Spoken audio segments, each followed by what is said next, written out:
이명박 정부 첫 해인 지난 2008년 보건복지가족부 국정감사. 이봉화 보건복지부 차관이 위장전입으로 농지를 취득한 데 이어 쌀 직불금까지 신청한 사실이 도마 위에 올랐습니다. 농민들이 타가야 될 직불금까지 서초구청에서 타가신다는 그런 파렴치한 행위를 하시는 분한테 직불금을 신청을 한 것은 본인이 농사를 지으려고 생각을 해서 지었냐 이거예요. 쌀 소득 보전 직불금. 농가 소득을 보존해주기 위해 정부가 실제 쌀 농사를 짓는 사람에게 지원금을 주는 제도입니다. 당시 이 처가는 남편이 농사를 지을 것을 고려해 자신이 쌀 직불금을 신청했다고 해명했지만 오히려 불붙는 여론에 기름을 부었고 결국 차관직을 떠나야 했습니다. 정부는 이후 쌀 직불금 수령 실태를 대대적으로 조사했습니다.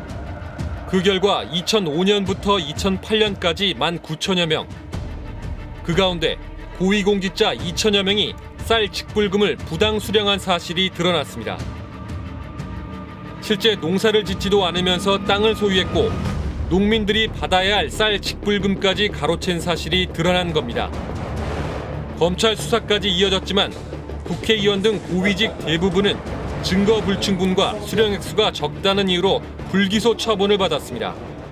이렇게 여론이 뜨거울 때는 몇 명 처벌하고 몇 명 비판받고 언론에서 그러다가 또 이게 좀 시간이 지나가면 또 흐지부지 되는 일이 또 반복될 가능성이 많지 않나. 쌀 직불금 사태의 근본 원인은 사실 농사 짓지 않는 이들이 농지를 갖고 있다는 거였습니다.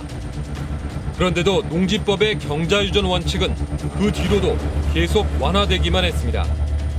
비농업인이 농업법인의 지분을 최대 90%까지 소유할 수 있도록 해줬고 사전 신고할 경우 일시적으로 농지를 다른 용도로 사용할 수 있도록 했습니다.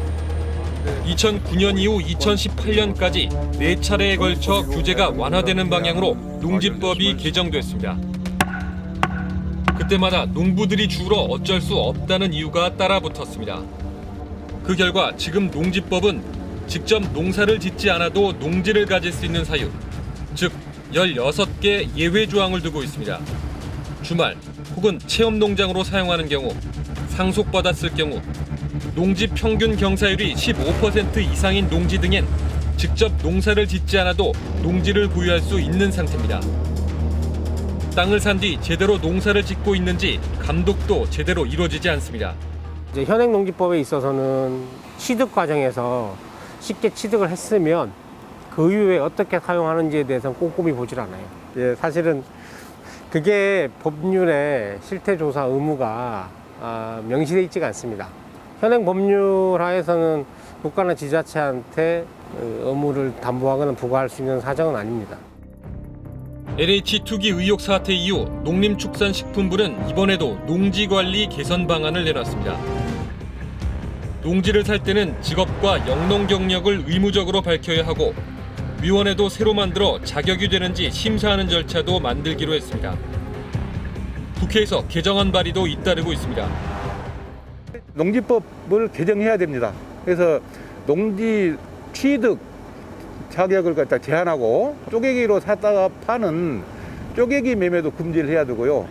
그다음에 이 농지를 농업용으로 사용하지 않는 이런 부분은 철저하게 그 관리 감독해서 이 그 법적인 어떤 제재를 가해야 된다고 이렇게 생각하고 있습니다.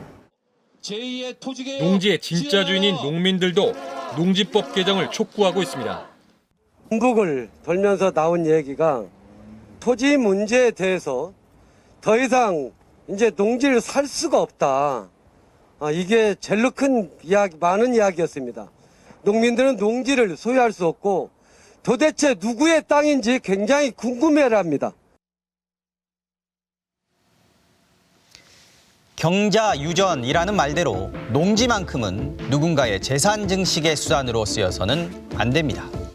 하물며 법을 만드는 국회의원들이 농지로 돈을 벌겠다고 법을 어겨선 더더욱 안 되겠죠. 스트레이트는 계속 공직자들의 땅 문제를 취재하겠습니다.